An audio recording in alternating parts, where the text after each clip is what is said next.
नमस्कार प्रिय विद्यार्थियों।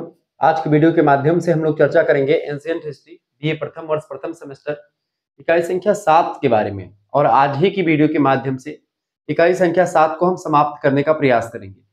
यहाँ से कुछ ऐसे तथ्य आज की वीडियो के माध्यम से आप जानेंगे जो कि आपकी परीक्षा में 100% आते हैं। ठीक है, एंशिएंट हिस्ट्री में जब आप इकाई संख्या 7 की बात करते हैं, वैसे इकाई संख्या 5 में पढ़ा चुका हूँ, इकाई संख्या 1 पढ़ा चुका हूँ, इकाई संख्या 6 में 2 चैप्टर्स हैं वो आने वाले हैं जल्द ही। इसकी इकाई संख्या 8 भी आ जाएगी। क्योंकि ये सब इंपॉर्टेंट है, परीक्षा में क्वेश्चन पूछे आते रहते हैं, तो मैं पहले बता दे रहा हूँ ताकि इन चीजों को आप देखते रहे पहले से।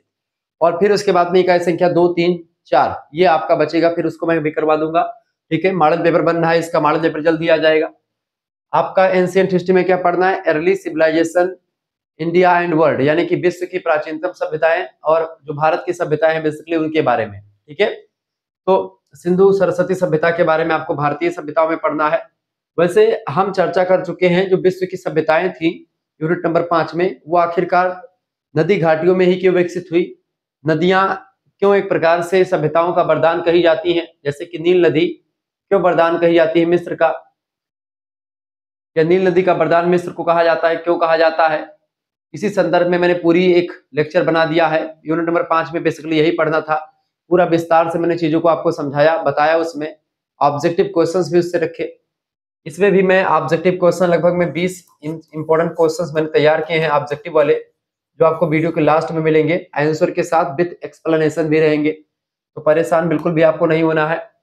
इकाई संख्या 7 में आपको पढ़ना क्या है बेटा? आपको पढ़ना है Nile valley civilisation, basically the rise and development of civilisation of Nile valley, यानी कि नील घाटी सभ्यता या नील नदी घाटी सभ्यता का जो उत्थान हुआ, यानी उदय कैसे हुआ और उसका विकास कैसे हुआ, इस पर आपको नजर डालना है, बढ़िया तरीके से पढ़ना है। इजिप्टियन सिविलाइजेशन ही भी इसी को कहते हैं, मिस्र की सभ्यता, हिंदी में बोले तो मिस्र की सभ्यता, मिस्र की सभ्यता।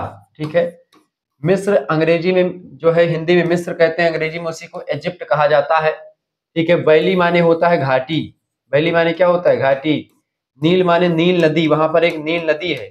ठीक है, नील नदी की बात की तो दुनिया की सबसे लंबी नदी नील नदी ही है। दुनिया की सबसे लंबी नदी कौन सी नदी है? नील नदी है। दुनिया के सबसे ज्यादा जल भरने वाली नदी कौन सी है? उसका नाम है अमेजन।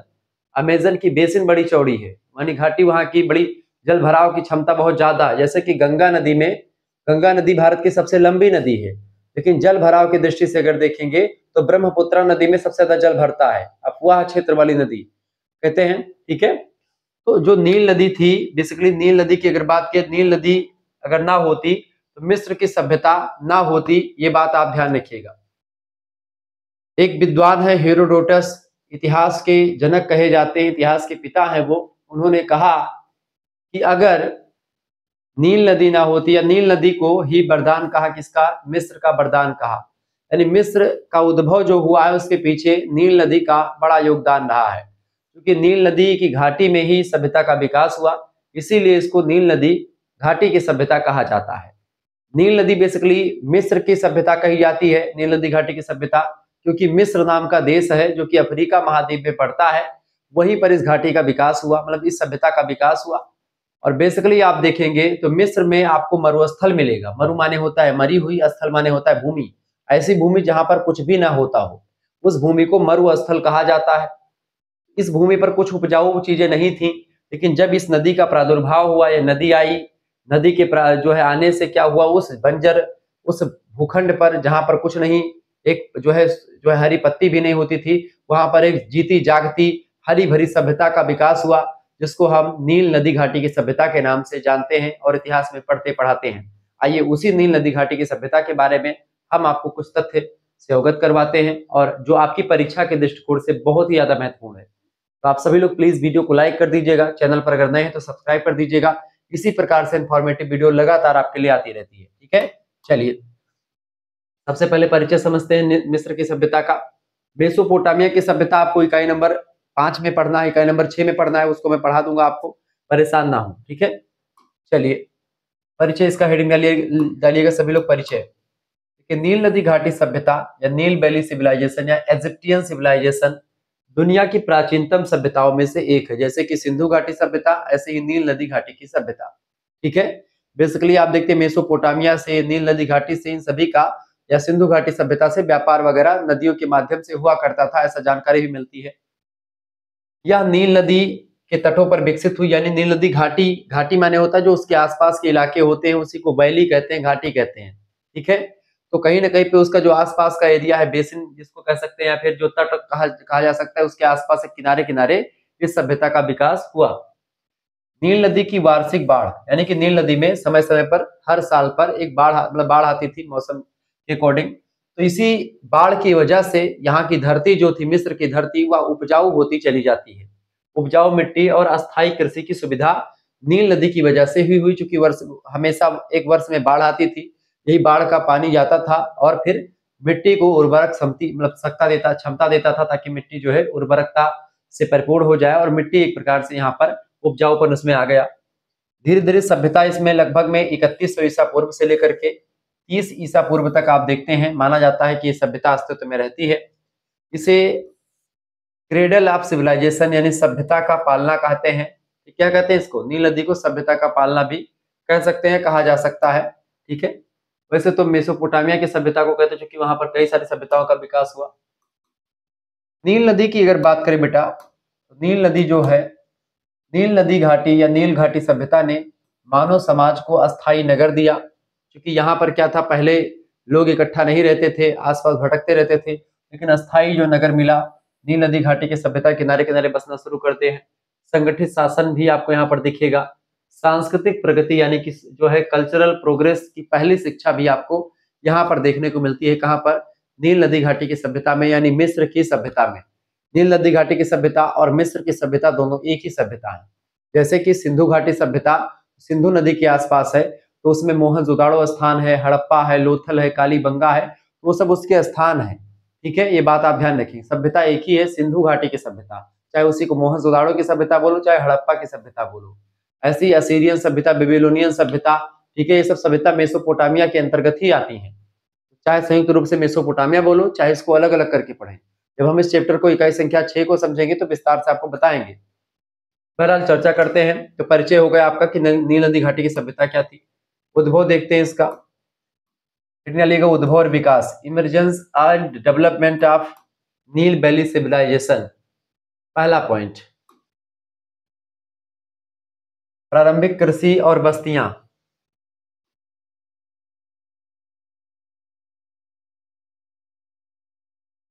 प्रारंभिक कृषि और बस्तियों की अगर बात किया, अर्ली कल्चरल सेटलमेंट। देखिए नील नदी की बाढ़ की वजह से क्या होता था, हर साल बाढ़ आती थी, तो भूमि उपजाऊ बनी, जिससे अस्थायी कृषि संभव हो पाई। अनाज में खास करके जौ और कपास और तमाम प्रकार के और अनाजों की खेती जो है यहाँ पर होनी शुरू हो जाती, फसलें यहाँ पर बोई जाती थी, ठीक है।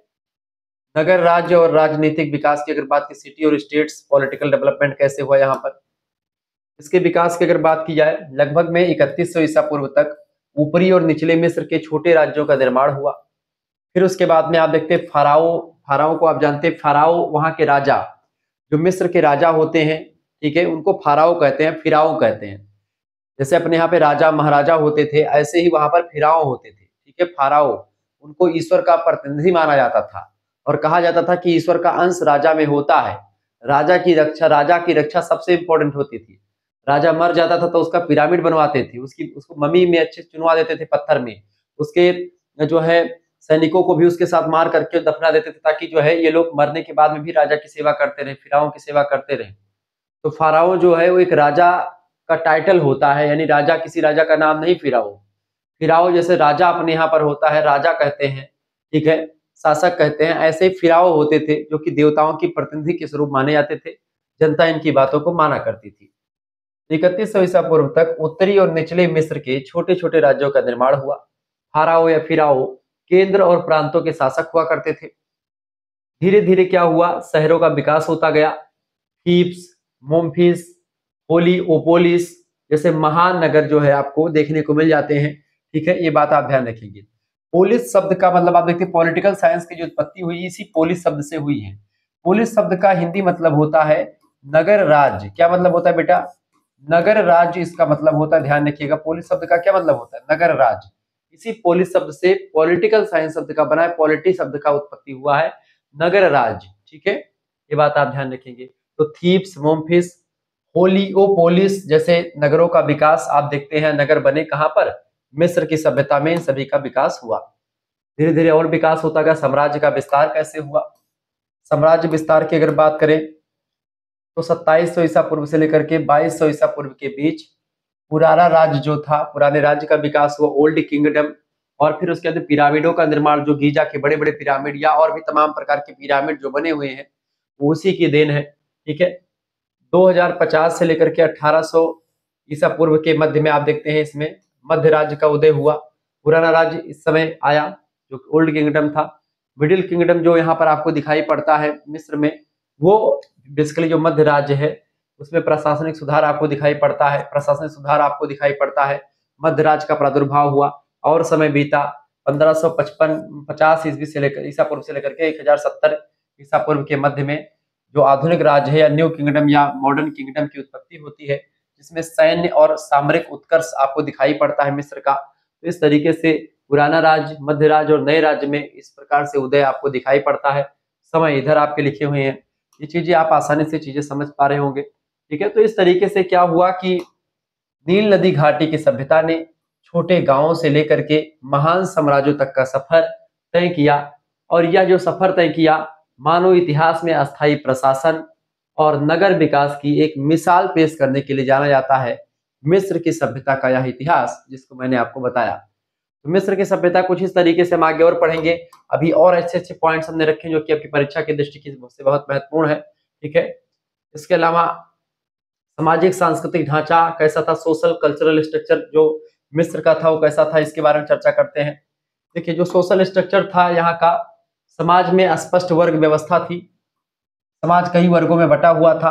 पहला वर्ग था बाबू फाराओ और अभिजात वर्ग, यानी जो कि एक प्रकार से बड़े वर्ग होते थे जिनके पास पैसा रुपया होता था, जिसके पास कोई अथॉरिटी होती थी, कोई अधिकार होता था, किसी बड़े पद पर होता था, वो होता था अभिजात वर्ग। अभिजात वर्ग माने होता है उच्च लेवल वाले। ठीक है, इन लोगों को राजनीतिक और धार्मिक सत्ता इनके हाथ में थी, यानी कि राजनीति यानी कि राजा वगैरह ये बनते थे। ठीक है, और धार्मिक सत्ता माने क्या होता है, धार्मिक सत्ता माने होता है जो धर्म पर अधिकार होता था, इन्हीं लोगों का होता था। फाराओं को देवताओं का प्रतिनिधि माना जाता था, यानी जो राजा होता था वो देवताओं का प्रतिनिधि था, यानी देवताओं के रूप में ही वो पृथ्वी पर शासन करने के लिए आया है, यानी देवताओं के कुछ ना कुछ अंश राजा में होते हैं। ऐसा जो है मिस्र की सभ्यता में मान्यता रही है। ठीक है, यह बात आप ध्यान रखेंगे। तो ये एक प्रकार से पहला वर्ग ये था। समाज में क्या था, एक वर्ग था जो उच्च वर्ग था, यानी अभिजात वर्ग, जिसको आप फाराओ मतलब फाराओ जिसमें रहते थे, फाराओ माने राजा, और जो धर्म के बड़े बड़े मुखिया होते थे वो, ठीक है, एक समकक्ष में होते थे, अभिजात वर्ग में आते थे। दूसरा समाज में जो वर्ग था वो था पुजारी और धार्मिक अधिकारी। ठीक है, पुजारी और धार्मिक अधिकारियों की बात की जाए तो ये मंदिरों पर नियंत्रण इनका होता था।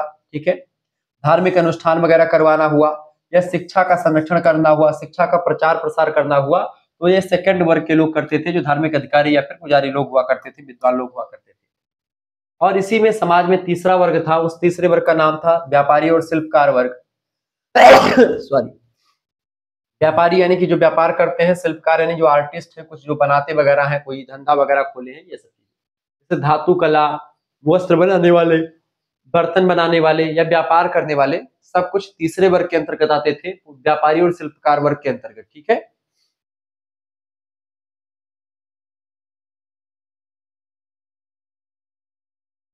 फिर इसके बाद में अगला वर्ग आता है किसान और श्रमिक वर्ग, फार्मर्स एंड लेबर्स। ठीक है, कृषि और सिंचाई पर निर्भर होते थे ये लोग। ठीक, किस पर बेटा, कृषि और सिंचाई पर निर्भर होते थे ये जो किसान और श्रमिक वर्ग होते थे, कृषि करते थे और सिंचाई करके कृषि की खेती करते थे। ठीक है, तो इस तरीके से ये चौथे वर्ग में आते थे। पांचवा वर्ग के लोग वो थे जैसे दास और बंधुआ मजदूर जो हुआ करते थे। ठीक है, बंधुआ मजदूर और दास जो हुआ करते थे, यानी दास माने कि जो जैसे कोई राजा से जीत में आए हैं या फिर जो है दास हो गए, गुलाम हो गए, पैसा किसी का कर्जा ले ले नहीं चुका पाए, तो उनके यहाँ पर वो नौकरी करते थे। बंधुआ मजदूरी का मतलब होता है कि बिना पैसों की मजदूरी करते हैं, कि भैया या तो पटा रहे हैं अपना, या फिर आप उनके अंडर में, या फिर किसी युद्ध में हार गए हैं किसी भी चीज को। ठीक है, युद्ध या ऋण के कारण से दास बन जाते हैं और वो एक प्रकार से बंधुआ मजदूरी करते हैं। उनको एक प्रकार से पैसा नहीं मिलता, बस उनको इतना चीजें मिलते हैं जिससे वो अपना जीवन यापन कर सके, वो जिंदा रह सके, इतना ही मिलता है। बाकी उनके उनसे काम खूब करवाए जाते थे। ये चार मतलब ये पांच वर्ग समाज में व्याप्त थे। कौन कौन सा वर्ग बेटा व्याप्त था समाज में, स्पष्ट वर्ग व्यवस्था पूरी आपको दिखती है मिस्र की सभ्यता में। मिस्र की सभ्यता में समाज जो है पांच वर्गों में बटा हुआ था। फाराओ या अभिजात वर्ग सबसे ऊपर होता था, उससे नीचे पुजारी और धार्मिक अधिकारी हुआ करते थे, व्यापारी और शिल्पकार तीसरे नंबर पर, चौथे नंबर पर किसान और श्रमिक आते थे, और पांचवें नंबर पर दास और बंधुआ मजदूर आते थे। इस तरीके से स्पष्ट वर्ग व्यवस्था आपको नील वैली सिविलाइजेशन में आपको दिखाई पड़ती है, जो मैंने आपको बताई। सांस्कृतिक योगदान इसका क्या रहा सभ्यता का? धार्मिक विश्वास। धार्मिक विश्वास की अगर बात की तो जीवन और मृत्यु का गहरा संबंध आपको यहाँ पर दिखता है। जीवन और मृत्यु ये दोनों एक प्रकार से एक दूसरे या एक ही सिक्के के दो पहलू हैं, ऐसा यहाँ पर आपको दिखता है। साथ ही साथ में लेखन कला के विकास की अगर बात की जाए तो जो देन है इस सभ्यता की हाइरोग्लिफस, ये लेखन कला का विकास हुआ इस शैली का। शिक्षा और ज्ञान की अगर बात की तो प्रशासन और मंदिर में शिक्षा दी जाती थी, प्रशासनिक भवनों में या प्रशासन की शिक्षा मंदिर में एक प्रकार से, और तमाम प्रकार के ज्ञान वगैरह मिलते थे। शिक्षा प्रशासनिक काम हुआ करता था। साहित्य की अगर बात की जाए तो धार्मिक ग्रंथ और मृत्यु के नियम वगैरह साहित्य में लिखे रहते थे। ये सब चीजें आपको यहाँ पर देखने को मिलती है। निष्कर्षतः हम कह सकते हैं कि नील घाटी सभ्यता में धर्म, प्रशासन और सामाजिक जीवन, सोशल लाइफ, क्या क्या? धर्म यानी जो है धर्म, प्रशासन यानी एडमिनिस्ट्रेशन, एंड सोशल लाइफ, ये तीनों जो था घनिष्ठ रूप से जुड़े हुए थे। कहां पर? नील नदी घाटी की सभ्यता में। धर्म, प्रशासन और सामाजिक जीवन एक सिक्के के तीन पहलू कह सकते हैं, वैसे दो ही पहलू होते हैं, ठीक है। धर्म, प्रशासन और सामाजिक जीवन ये मिलजुल करके आपस में समन्वय रूप से रहते थे। समन्वय माने होता है इकट्ठा सब तालमेल के साथ। समाज में वर्ग व्यवस्था बिल्कुल स्पष्ट थी, 5 वर्गों में समाज बटा हुआ था, मैंने बताया। और सांस्कृतिक जीवन उच्च विकसित था, यानी संस्कृति यानी कल्चरल डेवलपमेंट भी था ठीक ठाक तरीके से, कोई प्रकार की कोई दिक्कत नहीं थी, समाज एकदम से हंस खेल रहा था, जबरदस्त तरीके से विकास हो रहा था। अब आगे चीजों को, चौथा पॉइंट, हम धार्मिक विशेषताओं को समझने से पहले यहाँ पर आपको बताएंगे कि आपको अगर हमारे कोर्स से ज्वाइन होना है, हमारे क्रैश कोर्स में जुड़ना है, या हमारे पीडीएफ नोट्स वाले लेक्चर्स में जुड़ना है, या फिर हमारे व्हाट्सएप ग्रुप से जुड़ना है, या विदाउट सेशन वाले क्लास, इन सभी चीजों से आपको जुड़ना है। अगर आपको हमारे व्हाट्सएप से जुड़ना है, यहाँ पर लाइव क्लास, पीडीएफ नोट्स सब कुछ आपको मिलते हैं, model paper, revision class, previous year question paper solve form में, उसमें आपको जोड़ा जाएगा। अपना नाम, अपने यूनिवर्सिटी का नाम, अपने सब्जेक्ट से नेम, आप किस सेमेस्टर में है अपने सेमेस्टर का नाम, इस नंबर पर लिख करके आप व्हाट्सएप पर एसएमएस कर दीजिएगा। आप जैसे ही व्हाट्सएप पर एसएमएस करेंगे इस नंबर पर अपना नाम, अपने यूनिवर्सिटी का नाम, अपने सब्जेक्ट से नेम, जो भी 2-3-4 सब्जेक्ट होंगे, और अपने सेमेस्टर के नेम लिख करके आप भेज दीजिएगा।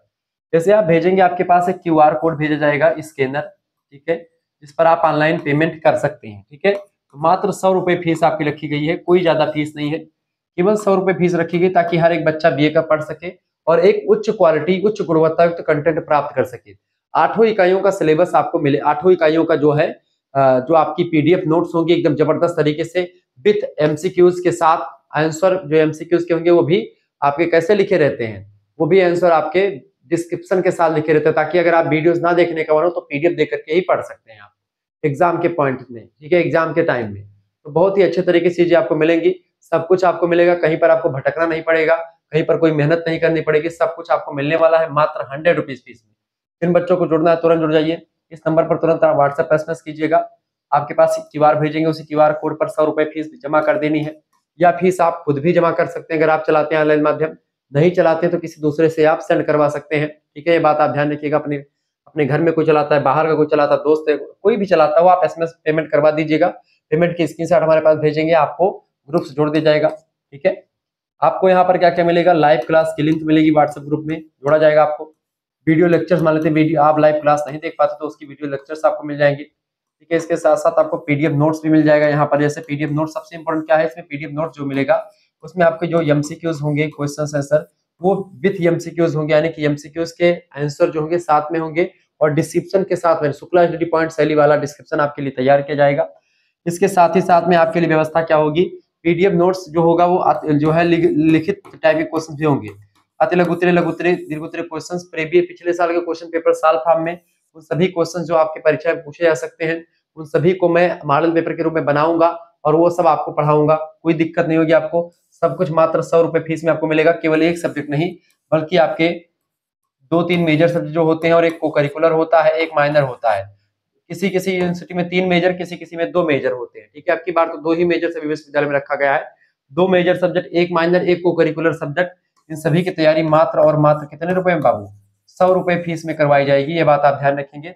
जिन बच्चों को जुड़ना है तुरंत एसएमएस कीजिए, तुरंत जुड़ जाइए, देर मत कीजिए, ठीक है। तो ये आपके जो है क्लास आप आसानी से समझ पा रहे हो किस तरीके से आपको मिलता है। तुरंत एसएमएस कीजिए। सभी विश्वविद्यालयों के लिए वैध सिलेबस है। आप किसी भी यूनिवर्सिटी की, किसी भी बिहार, राजस्थान, झारखंड, उत्तर प्रदेश के सारे विश्वविद्यालय, इसके अलावा उत्तराखंड के या फिर जहां तक भी हिंदी समझी जाती है, वैसे हिंदी अंग्रेजी दोनों के दृष्टिकोण से मैं पढ़ाता हूँ ताकि कोई दिक्कत ना हो आपको। चलिए आगे बढ़ते हुए चीजों को जानने का प्रयास करते हैं। तो भैया धार्मिक सांस्कृतिक चीजें आपको समझ में आ गई। अब धार्मिक विशेषताएं समझते हैं कि आखिरकार नील नदी घाटी की सभ्यता में धार्मिक विशेषताएं कैसी थी। धर्म को लेकर के लोग कितने सजग थे, किन किन देवी देवताओं की पूजा करते थे, कौन कौन देवी देवता थे, जो देवता थे उनका नाम क्या था, वो क्या करते थे देवता इनके, सब कुछ आपको बताएंगे। देखिए धार्मिक विशेषताएं, रिलीजियस फीचर्स, क्योंकि परीक्षाओं में आपसे प्रश्न क्या पूछेगा कि नील नदी घाटी सभ्यता की धार्मिक विशेषताओं का वर्णन कीजिए, विस्तार से बताएं इसके बारे में, तो आप आसानी से बता पाएंगे। देखिए नील घाटी सभ्यता बहुदेववादी थी, ठीक है, पॉलीथीटिस्टिक थी। मतलब कहने का मतलब ये है कि यहाँ पर कई देवी देवताओं की पूजा होती थी। जैसे भारत में अपने कई देवी देवताओं की पूजा होती सनातन धर्म में, ऐसे ही नील नदी घाटी सभ्यता में भी कई देवी देवताओं की पूजा हुआ करती थी। लोग प्राकृतिक शक्तियों की पूजा करते थे, जैसे कि हम लोग सूर्य भगवान की पूजा करते हैं, सूर्य भगवान की उपासना करते हैं। कैसे करते हैं? विश्वान साबित देव दुरितान यत्र पारासु यद भद्रम तन्न आसु यतो यतः समी हसे ततो नो अभयम कुरु सान्नाह कुरु प्रजाभयुत भयन्नाह पशु भया। हम सूर्य की पूजा करते हैं, हम नवग्रहों की पूजा करते हैं। नवग्रह जो है खगोल मंडल में जो एक प्रकार से सूर्य का चक्कर लगाते हैं, उनकी पूजा करते हैं, मंत्र पढ़ते हैं। ब्रह्मा मुरारी त्रिपुरांतकारी भानु शशि भूमि सुतो बुधश्चा गुरुर्च शुक्रा शनि राहु केतवा सर्वे ग्रहा शांतिकर भवन्तु। तो इस प्रकार के मंत्रों के साथ हम जो है अपने सनातन धर्म में बोलते हैं। तो ऐसे ही यहाँ पर भी भगवान सूर्य की पूजा करी जाती है, चंद्रमा की पूजा करी जाती है। नील नदी, जैसे हम अपने यहाँ गंगा नदी की पूजा करते हैं, गंगे च यमुने चयो गोदावरी सरस्वती नर्मदे सिंधु कावेरी जल अस्मिन् सानिधिम कुरु सर्वे समुद्रा सरतस् तीर्थानि जलदा नदा आयन्तु मम संन्यार्दुर्क्षय कारका।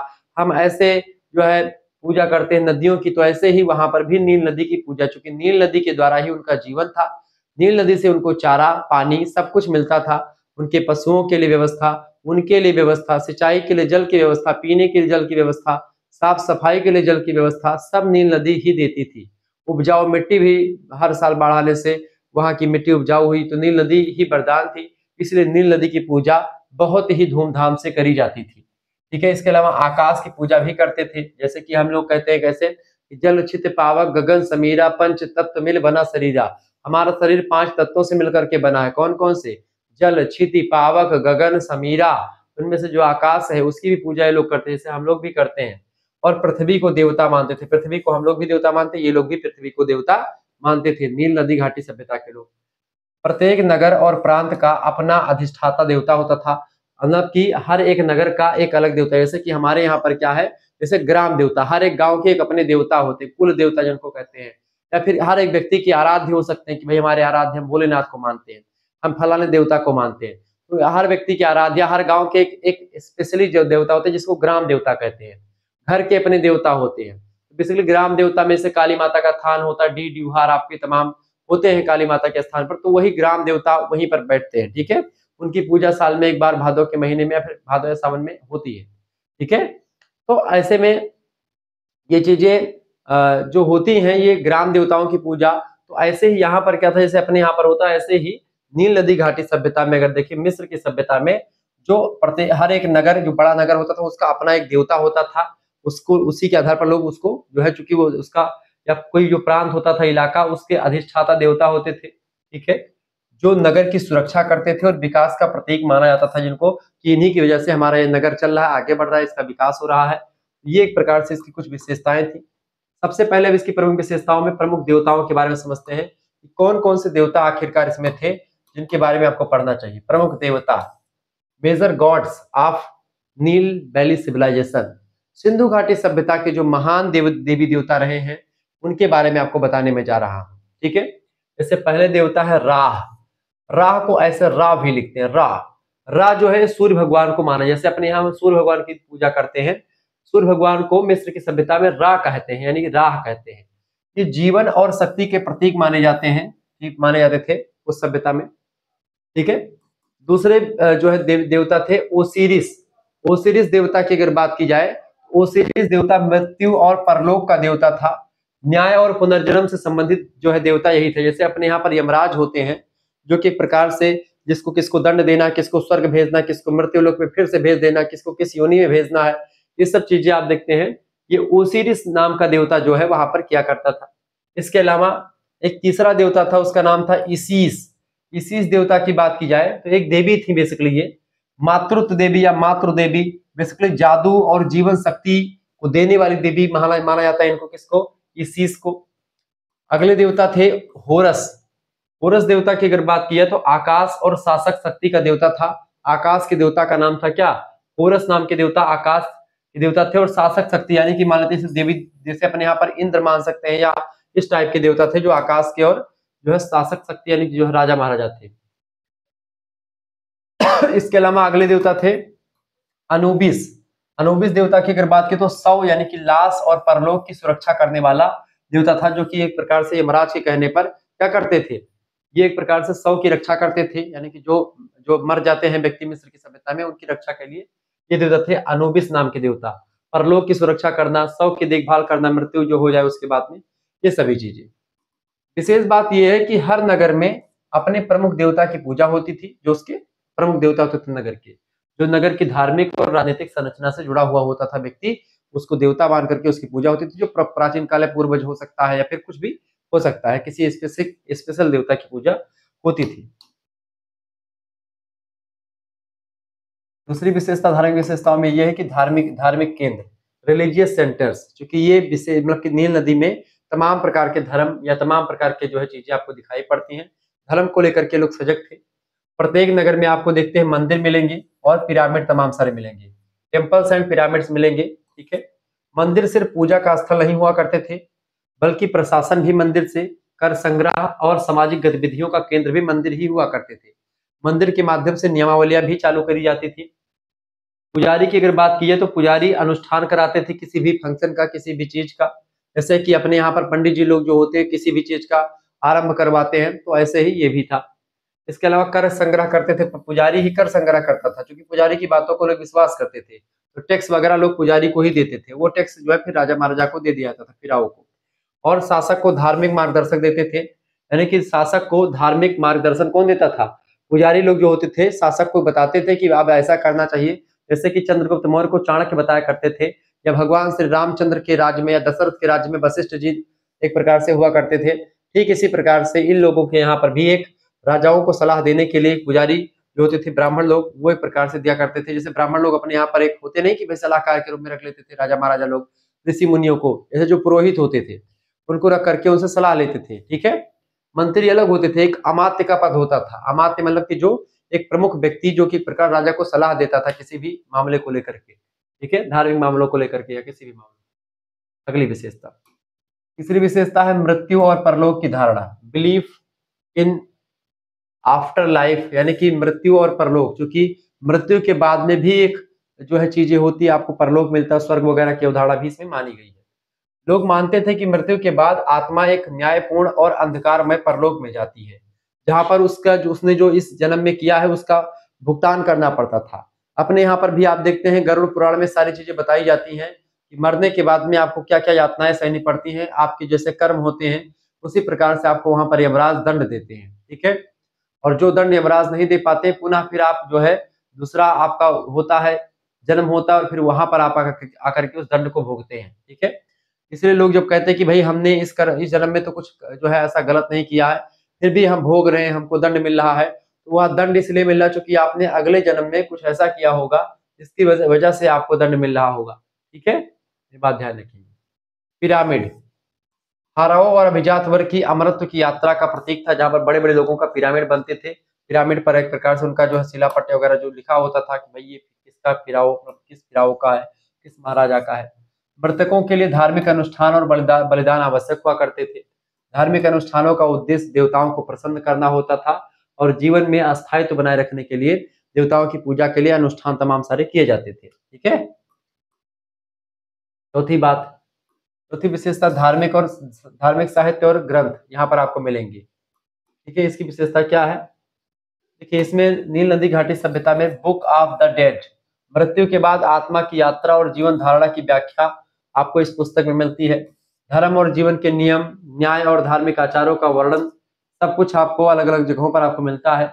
जीवन कैसे होता है, मृत्यु, न्याय, इन सब की गहरी समझ आपको नील नदी घाटी की सभ्यता के लोगों में आपको दिखेगी कि भाई मृत्यु के बाद में क्या होता है, आत्मा कैसे आती है, परलोक में किस तरीके से चीजें होती है, सब कुछ आपको चीजें दिखाई पड़ती हैं।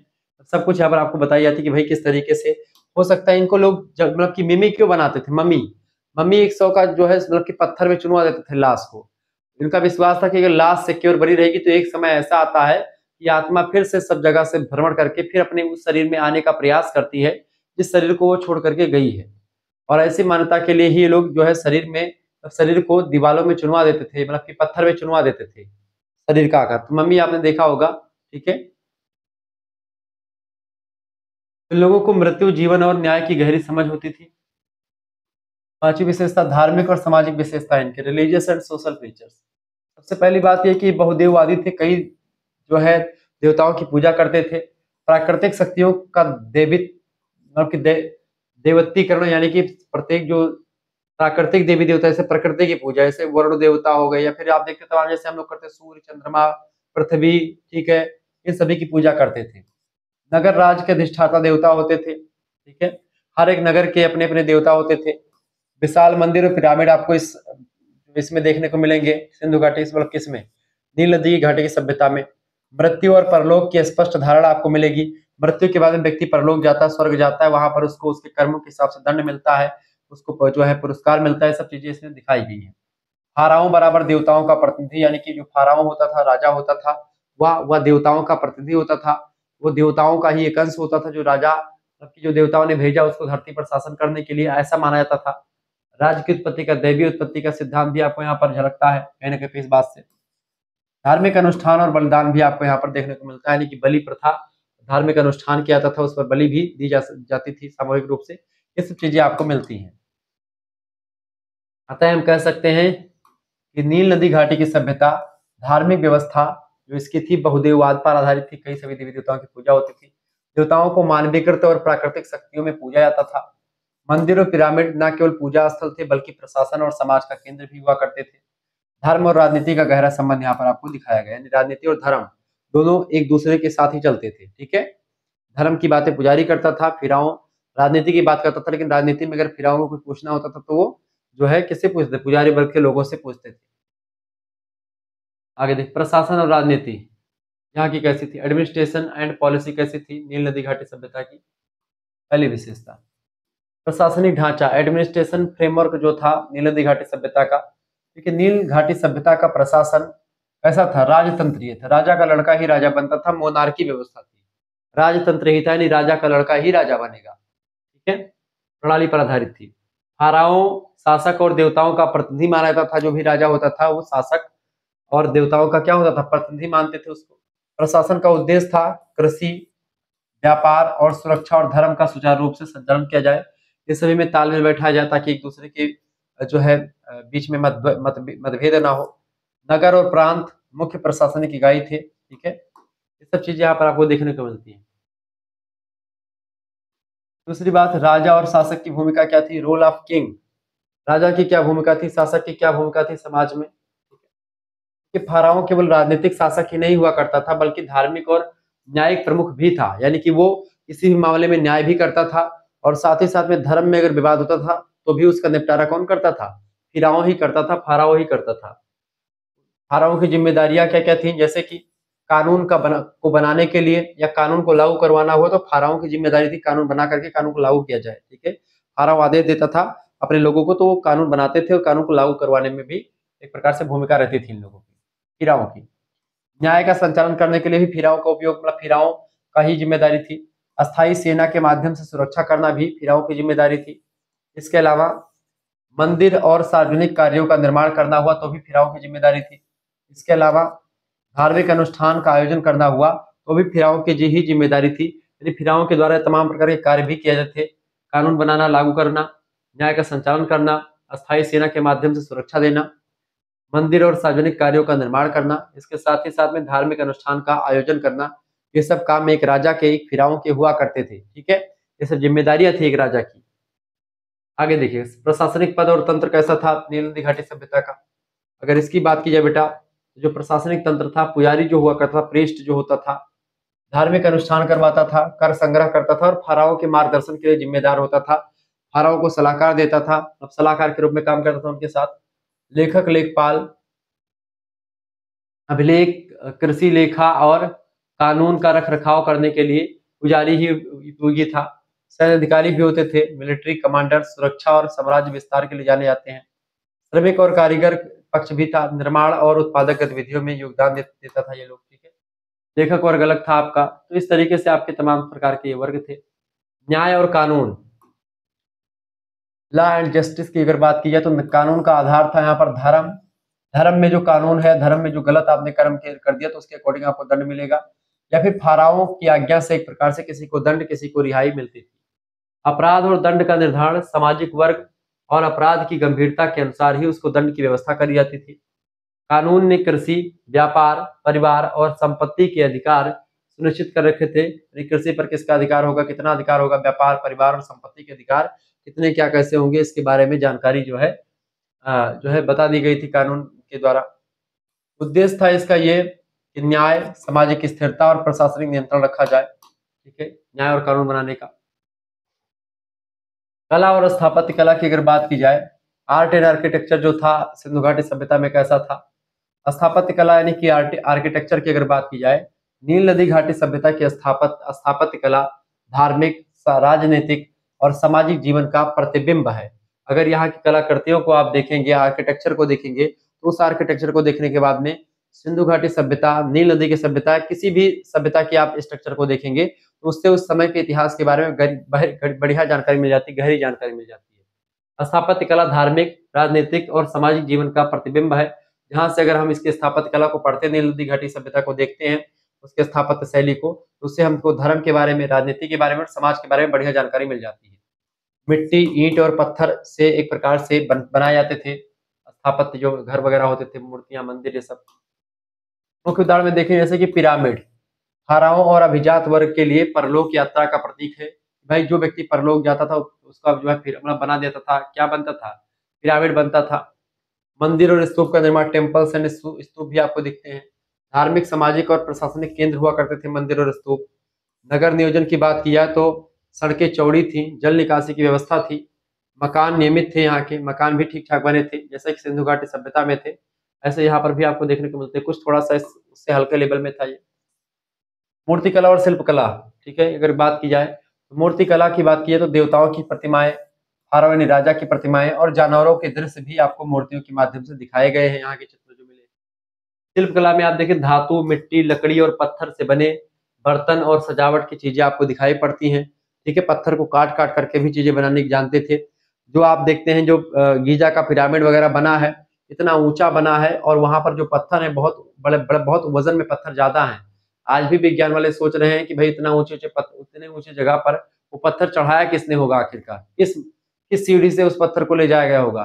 आजकल किरान वगैरह से उठा करके हम पत्थर को लगाते हैं, उसमें बड़ी मेहनत पड़ती है, तो उस समय ऐसी कैसी व्यवस्था रही होगी, उतनी ऊंचे ऊंचे जो है उतना ऊंचा पत्थर कैसे बनाया होगा। जो बना है जो है फिराओ या गीजा का जो पिरामिड है, उतने ऊपर पत्थर कौन ले गया होगा। और पत्थर ये छोटा छोटा पत्थर है, बहुत बड़े बड़े पत्थर है जिनको उठाना कम से कम 10-20 आदमी मिलकर के उठाए तब भी ना उठा पाए, ऐसे पत्थर। चित्रकला की अगर बात की तो दीवारों और भवनों पर धार्मिक और प्राकृतिक दृश्य आपको ज्यामितीय पैटर्न पर दिखाई पड़ते हैं। ठीक है, बौद्धिक और वैज्ञानिक योगदान की अगर बात की जाए तो गणित में आप देखते हैं लोगों का क्या योगदान रहा है, जो है नील नदी घाटी सभ्यता का। अंक प्रणाली जैसे 10 आधारित यानी कि जो डेसिमल सिस्टम है और माप के लिए 10 और 20 शब्दों का प्रयोग भी आपको दिखता है। ज्यामितीय और मापन, निर्माण और सिंचाई में प्रयोग ज्यामितीय मापन के लिए करते थे, वो भी आपको दिखता है। खगोल विज्ञान की अगर बात की जाए तो ग्रहों के बारे में, सूर्य के बारे में, चंद्रमा की गति का अध्ययन करते हैं। समय निर्धारण 365 दिन का वर्ष, 12 महीनों का कैलेंडर भी आपको यहाँ पर दिखता है। लेखन और साहित्य की अगर बात की तो हीरोग्लिफ यानी चित्रलिपि जिसको आप कह सकते हैं, तो चित्रलिपि का विकास आपको यहाँ पर होता दिखाई पड़ता है। मृतकों की पुस्तक, बुक ऑफ द डेथ, धर्म, न्याय और परलोक का विवरण भी आपको इस पुस्तक में दिखाई पड़ता है। लेखन और साहित्य भी आपको यहाँ पर दिखाई पड़ती है। शिक्षा की अगर बात की जाए, नील की सभ्यता में लेखक, पुजारी और प्रशासनिक अधिकारी जो होते थे, तैयार करने के लिए विद्यालय जाते थे। विषय की बात की तो लेखन कला का विकास, मतलब पढ़ाई, गणित की पढ़ाई, धर्म की, ज्योतिष की और प्रशासन की पढ़ाई जो है इन लोगों को मिलती थी। मतलब जो व्यक्ति पढ़ता था वो लेखक, पुजारी और प्रशासनिक अधिकारी बनने के योग्य होता था, तो इन चीजों को पढ़ लेता था। ये पढ़ाई की व्यवस्था थी सिंधु घाटी सभ्यता में। प्रशासन और कला का क्या महत्व था? Significance of administration and art. नील नदी घाटी सभ्यता में किस तरीके का महत्व था? किसका? प्रशासन और कला का क्या महत्व था? शासन, धर्म और न्याय की संरचना से सामाजिक स्थिरता। स्थापत्य और मूर्तिकला की अगर बात की जाए तो शक्ति, धार्मिक आस्था और सामाजिक प्रतिष्ठा का प्रतीक था। विज्ञान, गणित और खगोल विज्ञान का व्यवहारिक उपयोग होता था। किसमें? कृषि में, निर्माण में और व्यापार में, इन सभी में खूब प्रयोग होता था। निष्कर्षतः हम कह सकते हैं कि नील नदी घाटी या नील घाटी सभ्यता ने धार्मिक विश्वास, प्रशासनिक क्षमता, कला और वैज्ञानिक ज्ञान के माध्यम से मानव सभ्यता को दिशा प्रदान करी। ठीक है, ये बात आप ध्यान रखेंगे। फाराओं के नेतृत्व में धर्म, न्याय और प्रशासन का संतुलित संयोजन विकसित हुआ। स्थापत्य और कला ने न केवल सांस्कृतिक पहचान दी, बल्कि नगर और साम्राज्यों के विकास में भी योगदान आपको दिखाई पड़ता है। तो कुल मिलाकर के जबरदस्त तरीके से इसकी व्यवस्था रही है। सामाजिक संरचना की अगर बात की तो सामाजिक संरचना अगर देखें, समाज का वर्गीकरण। देखिए, नील नदी घाटी सभ्यता का समाज सख्त जो है वर्ग पर आधारित है, जो मैंने आपको पहले बता दिया है। मुख्य वर्ग जो था फाराओ और अभिजात वर्ग जो था, शासक और उनके परिवार राज्य प्रशासन और धार्मिक अनुष्ठान का नियंत्रण करता था। पुजारी वर्ग, धार्मिक अधिकारी जो था वो मैंने आपको बता ही दिया, ये तो हो ही गया। कारीगर, व्यापारी होता था, ये सब चीजें आपको मैंने बता ही दी। दास वर्ग होता था। अब देखिए परिवार और विवाह की व्यवस्था। परिवार और विवाह की व्यवस्था की अगर बात की जाए, यानी फैमिली एंड मैरिज कैसी रहती थी इन लोगों की। नील नदी घाटी सभ्यता की अगर बात की जाए तो परिवार व्यवस्था पितृसत्तात्मक थी, यानी कि यहाँ पर क्या होता था? पिता मुखिया होता था। विवाह जो होता था सामाजिक और धार्मिक नियमों के अनुसार विवाह संपन्न हुआ करता था। समाज के जो नियम होते, धर्म के जो नियम थे उसके अकॉर्डिंग विवाह होते थे। स्त्रियों के अधिकार कम थे, यानी सीमित थे, पर व्यापार और घरेलू कार्य में स्त्रियों का योगदान काफी होता था। उत्तराधिकार की अगर बात की जाए तो राजा का पुत्र जो होता था राजा बनता था, या पुत्रों, किसी भी घर में पुत्रों को ही संपत्ति का अधिकार और पुत्रों को ही अपने पिता का पद जो है मिला करता था। पुत्रियों को कम मिलता था, पुत्रियों को नहीं के बराबर मिलता था। आर्थिक जीवन का कैसा था? इकोनॉमिक लाइफ की अगर बात की तो कृषि करते थे लोग। नील नदी का पानी और उपजाऊ मिट्टी कृषि का आधार तैयार करता था। प्रमुख फसलों की अगर बात की तो गेहूं, जौ, मसूर, फ्लैक्स नाम का एक पौधा होता है जिससे कपड़े बनाए जाते हैं, और गन्ना, इन सभी की खेती आपको नील नदी घाटी की सभ्यता में आपको देखने को मिलती है। सिंचाई प्रणाली में आप देखते हैं नहरें थी जो कि नील नदी से ही काट करके बनाई गई थी। नील नदी के पानी से नहरें बनाई गई और उसी नहरों से सिंचाई हुआ करती थी। जलाशय भी बनाए गए तमाम सारे। ठीक है, और कृषि अधिशेष का निर्माण भी आपको यहाँ पर दिखाई पड़ता है। इस तरीके से कृषि के द्वारा भी ये लोग अपना जीवन यापन करते थे। आर्थिक जीवन में कृषि के अलावा व्यापार भी किया करते थे, ट्रेड भी करते थे लोग। नदी और समुद्री मार्गों से मार्ग से अंतर क्षेत्रीय व्यापार करते थे, यानी एक क्षेत्र से दूसरे क्षेत्र में व्यापार करना पड़ता था। तो नदियों के माध्यम से, नदी घाटियों के माध्यम से, नदी में एक प्रकार से जो नाव होती है वो सबसे सस्ता और सबसे टिकाऊ व्यापार जो होता है और बड़ा प्रॉफिट वाला व्यापार जो होता है वो नदी घाटियों से ही होता है। नदियों के बीच में मतलब नदियों को क्या करते हैं, नदियों में नाव बना दीजिए तो उसमें कम खर्चा लगता है, तेल पानी खर्चा सब कुछ बच जाता है।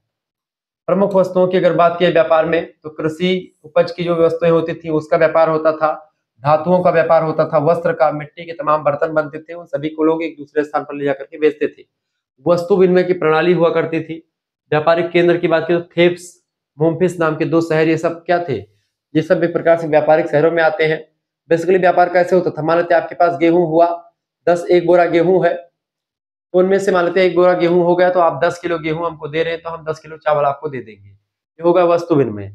या आप हमको कुछ दे रहे हो कोई वस्तु, हम आपको उसके बदले में कोई दूसरी वस्तु उसी कॉस्ट की, उसी कीमत की हम दूसरी वस्तु आपको भेंट कर रहे हैं। तो इससे क्या होगा? यही होगा विनिमय। विनिमय माने तो एक्सचेंज करना, आदान प्रदान करना। ठीक है, तो वस्तु विनिमय की जो प्रक्रिया आप देखती थी। शिल्प कला और उद्योग भी यहाँ का आर्थिक जीवन का एक प्रकार से बढ़िया होता था। जैसे कि धातु, मिट्टी और लकड़ी का प्रयोग करके जो है व्यापार होता था। वस्त्र और आभूषण, सामाजिक प्रतिष्ठा और व्यापार के लिए, शिल्प और मूर्तिकला, धार्मिक और सजावटी उद्देश्य के लिए, इन सभी का प्रयोग आपको दिखाई पड़ता है। तो शिल्प कला और उद्योग भी यहाँ के आर्थिक जीवन को प्रभावित करता है। अगला पॉइंट, धार्मिक विश्वास और परंपरा, रिलीजियस बिलीफ एंड प्रैक्टिस। बहुदेववाद यहाँ पर था, आपको पता होगा कई सारे देवी देवता थे, देवताओं की संख्या बहुत थी, अधिक थी। प्रमुख देवताओं में रा सूर्य भगवान को, ओसिरस मृत्यु के देवता, आइसिस जो है मातृशक्ति, होरूस आकाश के देवता माने जाते थे। ठीक है, जीवन और मृत्यु का दृष्टिकोण अगर देखें तो मृत्यु के बाद में जीवन में विश्वास था कि मृत्यु के बाद में फिर दोबारा जीवन होगा या लौट करके आएंगे। मृतकों की पुस्तक बुक ऑफ द डेथ अनुष्ठान, मंत्र और परलोक की दिशा के लिए जानी जाती है। मकबरे और पिरामिड आपको मिलेंगे। 100 और मूल्यवान वस्तुएं जो होती थी वो एक प्रकार से आत्मा के लिए संरक्षित हुआ करती थी, ये बात आप ध्यान रखेंगे। ये सब चीजें आपको यहाँ पर दिखाई पड़ती हैं। ठीक है, धार्मिक अनुष्ठान की अगर बात की जाए, रिलीजियस रिचुअल्स की, यहाँ पर क्या था, देवताओं को प्रसन्न करने के लिए भोजन, शराब और पशु का बलिदान भी करते थे। देवताओं को प्रसाद के लिए, उनको प्रसन्न करने के लिए भोजन चढ़ाते थे, शराब भी चढ़ाते थे और पशु के बलिदान भी करते थे। मंदिर और पिरामिड धार्मिक केंद्र हुआ करते थे और सामाजिक गतिविधियों का केंद्र भी इसमें हुआ करते थे। पर्व और त्योहार, कृषि, सूर्य और नील नदी पर आधारित जो है व्यवस्था आपको यहाँ पर दिखाई पड़ती है। पर्व और त्योहार जो है, कृषि में कुछ अच्छा होता था फिर उसके लिए एक फंक्शन होता था। सूर्य भगवान की पूजा करते थे तो फंक्शन होता था बड़ा। नील नदी की पूजा भी एक प्रकार से होती थी तो उसमें भी फंक्शन होता था, उसमें भी चीजें बताई जाती थी। ये बात आप ध्यान रखेंगे, बहुत ही बारीकी के साथ चीजें मैंने आपको समझाई। ठीक है, आगे बढ़ते हुए भी चीजों को जानने का प्रयास करते हैं। शिक्षा और धर्म का संबंध क्या था, यहाँ पर धर्म और ज्ञान का घनिष्ठ संबंध था। लेखक और पुजारी शिक्षा प्राप्त करते, धर्म, गणित, लेखन और ज्योतिष की शिक्षा ये लोग प्राप्त करते थे, ये बात आप ध्यान रखेंगे। इसके अलावा अगर बात की जाए, शिक्षा का उद्देश्य जो था, कुशल प्रशासक, लेखक और पुजारी तैयार करता था। शिक्षा का क्या उद्देश्य होगा, शिक्षा का सिलेबस क्या होगा, ये सब चीजें आपको मिलती थी, ये बात आप ध्यान रखेंगे। ठीक है, विस्तार चीजें मैंने आपको समझाई है। निष्कर्षतया हम क्या कह सकते हैं बेटा, निष्कर्षतया हम कह सकते हैं कि नील घाटी सभ्यता का समाज सख्त था और सख्त वर्ग पर आधारित था। बेसिकली धर्म और प्रशासन में केंद्रित था। धर्म और प्रशासन जो होता था इन जटिल नियमों पर आधारित था। कृषि, व्यापार और शिल्प ने आर्थिक स्थिरता दी थी, ताकि ये लोग आर्थिक तरीके स्थिर थे, ये लोग अपना काम करके अपना पेट पालन कर लेते थे, कहीं पर इनको भटकना नहीं पड़ता था, किसी के आगे हाथ नहीं फैलाना पड़ता था। बढ़िया तरीके से इनका जीवन यापन था। धार्मिक विश्वास और परंपराएं जीवन के हर पहलू में गहरी जमी हुई थी। शिक्षा और प्रशासन ने सभ्यता को सुसंगठित, प्रभावशाली और तकनीकी रूप से एकदम से डेवलप किया था, विकसित किया था। इस तरीके शिक्षा और प्रशासन के द्वारा इनका समाज, एक जटिल समाज जो था वो बड़ा ही सरल तरीके से जीवन यापन कर रहा था और बहुत ही जबरदस्त तरीके से उनका जीवन बीत रहा था। इस तरीके से आप लोगों ने चीजों को समझ लिया और मैंने लगभग मैं आपको पूरा चैप्टर क्लियर कर दिया। नील नदी घाटी सभ्यता में प्रशासन कैसा था, आर्थिक जीवन कैसा था, धार्मिक जीवन कैसा था, शिक्षा व्यवस्था कैसी थी, सब कुछ आपको मैंने बता दिया। अब नील नदी घाटी सभ्यता से बनने वाले मोस्ट इंपॉर्टेंट 20 एमसीक्यूज के बारे में चर्चा करेंगे, जो कि आपकी परीक्षा के लिए बहुत ज्यादा महत्वपूर्ण है और ये लेक्चर आपकी परीक्षा में 100% आने वाले हैं, ये बात आप ध्यान रखेंगे। चलिए, पहला क्वेश्चन आपके स्क्रीन पर आ चुका, फटाफट से आप देखने का प्रयास करेंगे। पहला प्रश्न, नील घाटी सभ्यता का उद्भव लगभग कब हुआ था? नील नदी घाटी सभ्यता का उद्भव 3500 ईसा पूर्व के आसपास हुआ था। ठीक है, कैसे हुआ था आप इसमें, जैसे आप जो बच्चे हमारे पीडीएफ प्राप्त करेंगे उनमें आप देखेंगे तो ये बच्चे उनमें पढ़ सकते हैं। जैसे कि आप देखेंगे, मतलब वीडियो आप नहीं देख रहे हो, पीडीएफ केवल पढ़ रहे हो, तो आपको यहाँ पर मिल जाएगा कि भाई नील घाटी सभ्यता ने लगभग 3500 ईसा पूर्व के आसपास अस्थायी नगर और कृषि आधारित जीवन प्रारंभ किया। ये आप वहां पर पढ़ करके भी जान सकते हैं इसके उत्तर क्या होंगे। ठीक है, चलिए दूसरा क्वेश्चन आप देखिएगा। दूसरा प्रश्न है, नील नदी सभ्यता का मुख्य आधार कौन सा था? पर्वतीय क्षेत्र बिल्कुल भी नहीं, नदी और उपजाऊ मिट्टी, बिल्कुल करेक्ट आंसर होगा क्या, नदी और उपजाऊ मिट्टी जो था नील नदी सभ्यता का मुख्य आधार यहीं पर था।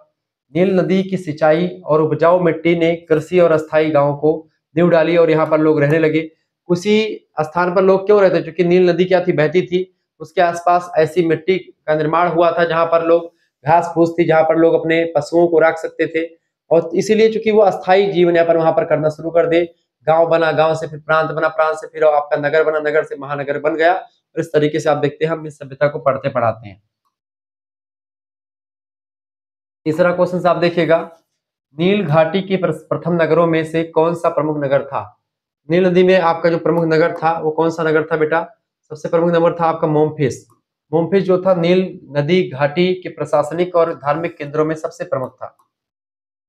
चौथा क्वेश्चन आपके स्क्रीन पर आ चुका है। प्रश्न फाराओ किसे कहा जाता था? फाराओ की अगर बात की जाए तो जैसे अपने यहाँ पर राजा कहते हैं जिसको, उसी को फाराओ कहते थे, वहां पर राजा को ही फाराओ कहते थे। ठीक है, फाराओ न केवल राजनीतिक बल्कि धार्मिक प्रमुख भी हुआ करता था। देवताओं का प्रतिनिधि माने जाते थे फाराओ। ठीक है, ये बात आप ध्यान रखेंगे। अगला क्वेश्चन आपका 5वां नंबर प्रश्न आप देखिएगा। नील घाटी सभ्यता में प्रमुख धर्म क्या था? एक ईश्वरवाद नहीं था, बहुदेववाद था। ठीक है, यहाँ पर सभी देवी देवताओं की पूजा होती थी। ऑप्शन नंबर इसका बी करेक्ट आंसर होगा, बहुदेववाद। नील नदी घाटी में अनेक देवताओं की पूजा होती थी, जैसे कि रा देवता, सूर्य भगवान, ओसिरस, ठीक है, आइरिस और होरुस जैसे देवताओं की पूजा यहाँ पर की जाती थी। ठीक है, अगला क्वेश्चन आप देखें, 6वां नंबर प्रश्न आपके स्क्रीन पर आ चुका है। नील घाटी में मृत्यु के बाद जीवन के लिए किस ग्रंथ का उपयोग होता था? मृतकों की पुस्तक, एक पुस्तक है बुक ऑफ द डेथ, इस पुस्तक का प्रयोग होता था। बुक ऑफ द डेथ मृतकों के मार्गदर्शन और अनुष्ठान का मार्गदर्शन करती थी ये पुस्तक। 7वां क्वेश्चन आप देखिएगा। नील घाटी की प्रमुख फसलें कौन सी थी? गेहूं, जो मसूर और गन्ना। Option number A correct answer होगा, बिल्कुल राइट आंसर है। नील नदी की सिंचाई और उपजाऊ मिट्टी ने इन फसलों को उगाने में मदद करी थी। इन फसलों को, गेहूं को, जौ को, गन्ना को, मसूर को, इन सभी को। ठीक है, 8वां क्वेश्चन आप देखिएगा। नील घाटी के समाज में किस वर्ग के लोग मंदिर और धार्मिक कार्यों का संचालन करते थे? किसान लोग नहीं करते थे, पुजारी लोग करते थे। बिल्कुल राइट आंसर हो जाएगा बी ऑप्शन। के पुजारी धार्मिक अनुष्ठान, भविष्यवाणी करना हुआ, न्याय में मार्गदर्शन करना हुआ, तो ये सब पुजारी वर्ग किया करते थे। 9वां नंबर क्वेश्चन से, नील घाटी में शिक्षा का मुख्य उद्देश्य क्या था? शिक्षा का मुख्य उद्देश्य खेती करना बिल्कुल भी नहीं था। युद्ध कौशल सीखना नहीं था। कुशल प्रशासक और लेखक तैयार करने के लिए शिक्षा दी जाती थी। ऑप्शन नंबर इसका सी बिल्कुल राइट आंसर हो जाएगा।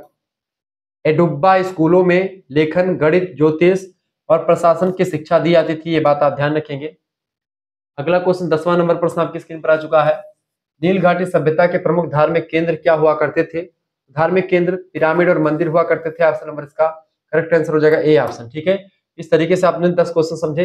अब 10 क्वेश्चन सभी और हम चर्चा करेंगे, लेकिन इन सभी का पीडीएफ प्राप्त करने के लिए, जैसे आप जो ये आंसर के साथ में पीडीएफ मिलेगा, ऐसे ही मॉडल पेपर की यानी प्रैक्टिस सेट भी आपके बनने हैं, वो भी आपको मिलेंगे। तो कहीं पर भटकने की आपको जरूरत नहीं, सब कुछ आपको मिलेगा।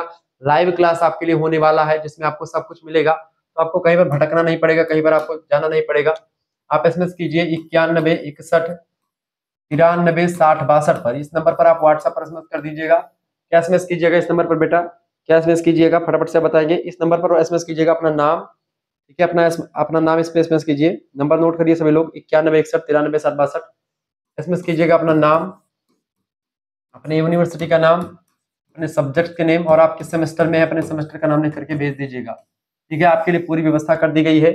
आपके लिए पीडीएफ नोट सब कुछ आपको मिल जाएगा। PDF notes, model paper, revision class सब कुछ मिलेगा।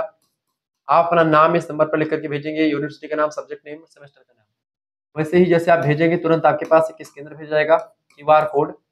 उसी क्यूआर कोड पर आपको मात्र 100 रुपए फीस जमा कर देनी होगी और उसका स्क्रीनशॉट हमारे पास सेंड कर देना होगा। ये फीस आप खुद भी जमा कर सकते हो, किसी दूसरे से भी आप जमा करवा सकते हो, जो भी आपका नजदीकी हो, या कोई भी किसी भी से आप करवा सकते हैं फीस पेमेंट। ठीक है, फिर उसका स्क्रीनशॉट जो है हमारे पास सेंड करेंगे, आपको व्हाट्सएप ग्रुप से जोड़ दिया जाएगा। वहां पर उस ग्रुप में, व्हाट्सएप ग्रुप में आपको लाइव क्लास की लिंक मिलेगी, पीडीएफ नोट्स आपको मिलेंगे। ठीक है, वीडियो लेक्चर्स, आपके पुराने वीडियोस भी, नए वीडियो सब कुछ आपको मिलेंगे, प्लेलिस्ट की लिंक मिल जाएगी। ठीक है, जो अनलिस्टेड मान लेते हैं, एक आध दो वीडियो, 3 वीडियो जो अनलिस्टेड होगी वो भी आपको वहां पर मिल जाएगी। ठीक है, जो क्लास आपको यूट्यूब पर पूरा नहीं दिखती है वो भी क्लास आपको वहां पर हो सकता है मिल जाए, हो सकता है क्या मिलेंगे ही। इसके अलावा आपको सबसे इंपॉर्टेंट बात है कि सभी यूनिट्स की पीडीएफ आपके लिए तैयार की जा रही है। सभी यूनिट्स की पीडीएफ मिल जाएगी आपको, यानी कि आपके यूनिट नंबर 1 से लेकर के यूनिट नंबर 8 तक की सारी पीडीएफ आपको मिल जाएगी। आपको सीरीज या किताब लेने की कोई जरूरत नहीं पड़ेगी, सब कुछ आपको मिल जाएगा। इसमें हर एक यूनिट के इंपॉर्टेंट कम से कम 20 या 50 एमसीक्यू जो होंगे हर एक यूनिट के नीचे आपको मिलेंगे। अधिकतर जहां से जितने क्वेश्चन बन सकते हैं इंपॉर्टेंट, उन सभी क्वेश्चन को मैं रखूंगा और सब कुछ आपको बताने का प्रयास। बाकी ये मॉडल पेपर रिवीजन क्लास जो आएगा वो लाइव क्लास एग्जाम के टाइम में लाइव क्लास की बात होगी। इसमें तमाम सारी एमसीक्यूज की जो है श्रृंखलाएं चलेंगी। ठीक है, तो परेशान होने की बिल्कुल आपको जरूरत नहीं है, सब कुछ आपको बताया जाएगा। लाइव पीडीएफ सब कुछ आपको मिलेगा मात्र 100 रुपए फीस में, पूरी व्यवस्था के साथ। ठीक है, इसके साथ ही साथ आपके लिए और क्या व्यवस्था की गई है, इसके साथ ही साथ आपको क्या मिलेगा बेटा, इसमें आपको केवल एक सब्जेक्ट का नहीं बल्कि सभी सब्जेक्ट का पीडीएफ नोट्स मिलेगा। जैसे 2 या 3 मेजर सब्जेक्ट होंगे उनकी तैयारी, एक माइनर सब्जेक्ट उसकी तैयारी और एक को करिकुलर इसकी तैयारी, यानी कि मात्र 4-5 सब्जेक्ट की तैयारी केवल 100 रुपए फीस में। एक सब्जेक्ट की सीरीज खरीदोगे कम से कम आपका 60 रुपए का पड़ेगा। 5 सब्जेक्ट की सीरीज कितने की हो जाएगी? 80, मतलब कम से कम 300 रुपए की। 6×5 = 30, 300 रुपए की सीरीज आपकी हो जाएगी। मात्र 100 रुपए फीस में आपको पूरी व्यवस्था मिलती है। Live class, video lecture, PDF notes, model paper, revision class, महामैराथन क्लास, पिछले साल के क्वेश्चन पेपर साल फॉर्म में 2-3 साल के क्वेश्चन पेपर की हिसाब से आपका मॉडल पेपर में बनाता हूँ। मॉडल पेपर में सभी यूनिट से बनने वाले जो इंपॉर्टेंट क्वेश्चंस है उनकी पूरी तैयारी होती है और उसको पूरा व्यवस्थित तरीके से हल किया जाता है। आप अगर चाहेंगे तो मैं क्वेश्चन पेपर भी सॉल्व करवा दूंगा आपके लिए, पूरी व्यवस्था के साथ सारी चीजें मिलेंगी, तो कहीं पर भटकने की आपको जरूरत नहीं पड़ेगी, सब कुछ आपको यहीं पर मिलने वाला है।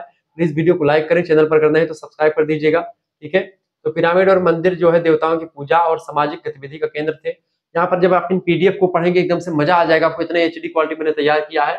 ऐसा नोट्स आपको यूपीएससी लेवल की तैयारी के लिए भी आपके लिए प्रिपेयर करता है। आपको एसएससी या इन सभी चीजों की तैयारी कर रहे हैं उसके लिए भी आपके लिए तैयारी के लिए इंपॉर्टेंट हो जाएगा। ऐसे आप कोई भी subject, geography, polity, Hindi, history, जो भी आपका सब्जेक्ट होगा सबका मिल जाएगा इसी 100 रुपए फीस में। एक सेमेस्टर की पूरी फीस 100 रुपया। नील घाटी में प्रमुख व्यापारिक वस्तुएं कौन सी थी? इसमें प्रमुख व्यापारिक वस्तुएं कौन सी थी? धातु, वस्त्र, मिट्टी के बर्तन, ये सब जो है व्यापारिक वस्तुएं थी जिसको व्यापार किया जाता था, जिनको बेचा जाता था, ठीक है। व्यापार नदी और समुद्री मार्ग, व्यापार जो होता था नदी और समुद्री मार्गों से होता था। समाज की आर्थिक स्थिति जो है व्यापार के माध्यम से बढ़ती थी। अगला क्वेश्चन है नील घाटी समाज किस प्रकार का समाज था? समानता पर आधारित था? बिल्कुल भी नहीं, वर्ग पर आधारित था। इसमें 4-5 वर्ग जो है बटे हुए थे, ठीक है। समाज में फाराओ, पुजारी, व्यापारी, किसान और दास, ये 5 वर्गों में समाज बटा हुआ था, ये बात आप ध्यान रखिएगा। 13 नंबर प्रश्न, फाराओ की मृत्यु की मुख्य जिम्मेदारियां क्या थी? फाराओ जो होता था कानून को बनाना, लागू करना, न्याय और युद्ध और मंदिर का निर्माण करना, ये फाराओ के कर्तव्य होते थे, फाराओ की जिम्मेदारियां थी, ठीक है, बिल्कुल ठीक है। 14 नंबर क्वेश्चन आ चुका है, नील घाटी में किस देवता को सूर्य का देवता माना जाता था? सूर्य जो है, रा देवता को सूर्य देवता मानते थे, ये बात आप ध्यान रखेंगे, ठीक है। धर्म के सबसे प्रमुख देवता सूर्य हुआ करते थे। 15 नंबर प्रश्न, नील घाटी के धार्मिक अनुष्ठानों में क्या शामिल था? भोजन और शराब का बलिदान, बिल्कुल राइट आंसर हो जाएगा आपका। भोजन और शराब का बलिदान अनुष्ठानों में किया जाता था, ठीक है, ये बात आप ध्यान रखेंगे। देवताओं को प्रसन्न करने के लिए बलिदान और पर्व आयोजित किए जाते थे, पर्व माने कि त्योहार वगैरह किए जाते थे, जिसमें तमाम फंक्शन किए जाते थे, ठीक है, अनुष्ठान वगैरह में तमाम चीजें की जाती थी। नील घाटी सभ्यता में किसे मृत्यु और परलोक के मार्गदर्शक माना जाता था? नील नदी या नील घाटी सभ्यता में मृत्यु और परलोक के मार्गदर्शक के रूप में हम किसको मानते थे? पुजारी को, ठीक है। Option number B correct answer हो जाएगा। पुजारी जो होता था मृतकों की पुस्तक और अनुष्ठानों के माध्यम से परलोक में मार्गदर्शन करते थे कि किस तरीके से व्यक्ति को क्या होने वाला है या क्या होगा, मरने के बाद में क्या हुआ होगा। नील घाटी सभ्यता में सिंचाई का मुख्य साधन क्या था? नहरें थी और नदी की, मतलब की जलाशय और नहरें हुआ करती थी, उन्हीं से सिंचाई करते थे लोग। नील नदी की नहरों, नील नदी से नहरें बनाई जाती थी और जलाशयों से कृषि और नगरीय जीवन सुनिश्चित होता था, ये बात आप ध्यान रखिए। 18 नंबर क्वेश्चन से, नील घाटी की प्रमुख धार्मिक ग्रंथ कौन सा था? वेद, ये नहीं था। बुक ऑफ द डेथ, बिल्कुल राइट आंसर हो जाएगा आपका B option, book of the death, मृतकों की पुस्तक। अनुष्ठानों और परलोक के मार्गदर्शन के लिए प्रयोग होती थी इस पुस्तक का। नील घाटी सभ्यता का सबसे महान आर्थिक आधार क्या था? व्यापार, कृषि, शिल्पकला या खनन? तो कृषि जो था इनका सबसे प्रमुख व्यापार था, आर्थिक व्यापार। नील नदी की उपजाऊ मिट्टी और सिंचाई से कृषि प्रमुख आर्थिक आधार जो है यहाँ पर कृषि ही थी। लास्ट क्वेश्चन वीडियो का, वीडियो को लाइक करें।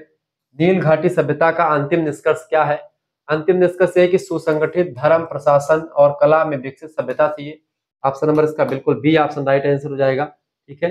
यानी नील की जो सभ्यता थी, नील नदी घाटी सभ्यता मानव सभ्यता की एक उत्कृष्ट मिसाल थी जिसने धर्म, प्रशासन, कला और शिक्षा में गहरा योगदान दिया। नील नदी की सभ्यता से बनने वाले सब प्रश्नों को आपने देख लिया। जिन बच्चों को हमारे से जुड़ना है और आगे की क्लास आपको प्राप्त करनी है 9161 93 60 62, ये सब आप जो है इस नंबर पर आप एसएमएस कर दीजिएगा। सभी सब्जेक्ट का नोट्स वगैरह आपको पीडीएफ नोट्स वगैरह ग्रुप में जुड़ना है, तुरंत एसएमएस कीजिए, अपना नाम, अपनी यूनिवर्सिटी का नाम, अपने सब्जेक्ट के नेम और आपके सेमेस्टर में अपने सेमेस्टर का नाम लिख करके भेज दीजिएगा। पूरी व्यवस्था के साथ आपको सब कुछ मिल जाएगा, ठीक है। आपके पास एक क्यूआर कोड भेजा जाएगा स्कैनर, उसी स्कैनर पर आपको मात्र 100 रुपए जमा कर देने हैं। उसके बाद में आपको व्हाट्सएप ग्रुप से जोड़ दिया जाएगा, वहां पर आपको सभी सब्जेक्ट की क्लासेस मिलेंगी। 3 मेजर, माइनर, को करिकुलर सभी सब्जेक्ट की आपको तैयारी मिल जाएगी। सभी सब्जेक्ट के PDF notes, live class, model paper, revision class, सब कुछ आपको मिलेगा मात्र 100 रुपए फीस में। जिन बच्चों को जुड़ना है वो जुड़ सकता है। केवल 100 रुपए फीस में आपके लिए पूरी व्यवस्था है। यहाँ पर आपको क्या, ये फीस आप खुद भी जमा कर सकते हैं, किसी दूसरे से जमा भी करवा सकते हैं, जरूरी नहीं है कि आप खुद ही करें, ठीक है। आप किसी दूसरे से भी फीस जमा करवा सकते हैं, ये बात आप ध्यान रखिएगा। मात्र 100 रुपए फीस में आपका geography, political science, Hindi, history सब कुछ पढ़ाया जाएगा। आप किसी भी विश्वविद्यालय में पढ़ रहे हैं, सभी के लिए लेक्चर इंपॉर्टेंट है। जैसे कि आप राम मनोहर लोहिया विश्वविद्यालय, वीर बहादुर सिंह पूर्वांचल विश्वविद्यालय, महात्मा गांधी काशी विद्यापीठ, जनरल चंद्रशेखर बलिया विश्वविद्यालय, महाराजा सुहेलदेव आजमगढ़ विश्वविद्यालय, ठीक है, डॉक्टर भीमराव अम्बेडकर आगरा विश्वविद्यालय, एमजे पैरी बरेली रोहिलखंड विश्वविद्यालय, बुंदेलखंड यूनिवर्सिटी झांसी, मासा कुंभरी सहारनपुर विश्वविद्यालय, राजा महेंद्र प्रताप सिंह स्टेट यूनिवर्सिटी, चौधरी चरण सिंह मेरठ विश्वविद्यालय, छत्रपति साहू महाराज कानपुर विश्वविद्यालय, और ऐसे ही तमाम प्रकार के विश्वविद्यालय जिनका नाम मैं नहीं ले पा रहा हूँ। Professor Rajju Bhaiya state university, Siddharth university Kapilvastu, Deendayal Upadhyay Gorakhpur विश्वविद्यालय, मां पाटेश्वरी बलरामपुर विश्वविद्यालय, ठीक है, वीर बहादुर सिंह पूर्वांचल हो ही गया, ठीक है, तमाम प्रकार के लखनऊ विश्वविद्यालय, तमाम प्रकार के और विश्वविद्यालय, इन सभी में चीजें आपको मिलती रहती हैं। तो कहीं दिक्कत नहीं, कोई दिक्कत की बात नहीं। जो भी आपका सिलेबस होगा आप एक बार सेंड कीजिएगा, उसके अकॉर्डिंग भी आपको दे दिया जाएगा, ठीक है। हमारे पास सारे सिलेबस हैं, तो मैं उसके अकॉर्डिंग आपको दूंगा। जैसा भी आपका होगा आप बताइएगा। वैसे अधिकतर या 90% यूनिवर्सिटीज में यही सिलेबस चल रहा है। एक आध दो विश्वविद्यालय का आगे पीछे हो सकता है, किसी का सेकंड वाला फर्स्ट में कर दिया है, किसी का थर्ड वाला फिफ्थ में कर दिया है, या फिर फोर्थ वाला थर्ड में कर दिया है। इस तरीके से थोड़ा सा चेंजमेंट हुआ है, और दीनदयाल उपाध्याय गोरखपुर विश्वविद्यालय के बच्चों में हुआ है। तो उसके लिए अलग से व्यवस्था की जाएगी, और उसके लिए एक अलग टाइप के मॉडल पेपर तैयार किए जाएंगे। तो परेशान नहीं होना है, तुरंत एसएमएस कीजिए इस नंबर पर, तुरंत जुड़ जाइए, सब कुछ आपको मिलने वाला है इसी में। धन्यवाद, मिलते हैं फिर नेक्स्ट वीडियो में। क्लास कैसे लगी, वीडियो को लाइक करें, चैनल को पर कमेंट करके आप क्लास के बारे में बता सकते हैं। बहुत बहुत धन्यवाद, अपने का वीडियो को शेयर कर दीजिएगा।